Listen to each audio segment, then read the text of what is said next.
বাংলাদেশের জার্সি গায়ে প্রথমবার দেশের মাটিতে খেলার জন্য ঢাকা পৌঁছালেন হামজা চৌধুরী। ভুটান এবং সিঙ্গাপুর ম্যাচ সামনে রেখে গত সোমবার সকাল 10:55 বাংলাদেশ বিমানের একটি ফ্লাইটে লন্ডন থেকে ঢাকায় হযরত শাহজালাল আন্তর্জাতিক বিমানবন্দরে এসে পৌঁছান তিনি। এ সময় বিমানবন্দরে হামজা চৌধুরীকে অভ্যর্থনা জানান বাফুফের 3 নির্বাহী সদস্য। হামজার বাবা মা এ সময় সেখানে উপস্থিত ছিলেন। বাংলাদেশের জার্সিতে আগেই অভিষেক হয়েছিল হামজা চৌধুরীর।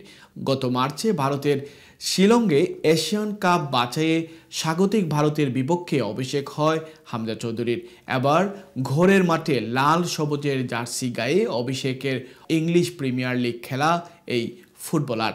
ঢাকা জাতীয় স্টেডিয়ামে সিঙ্গাপুরের বিপক্ষে এশিয়ান কাপ বাছাইয়ের ম্যাচ হবে।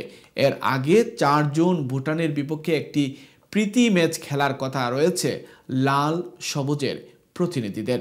সিঙ্গাপুর ম্যাচকে সামনে রেখে হামজা চৌধুরীর সঙ্গে যোগ দিয়েছেন আরও 2 প্রবাসী ফুটবলার ফাহমিদুল ইসলাম এবং Shamit Sumo. Currywalla Media. Let's make your food famous.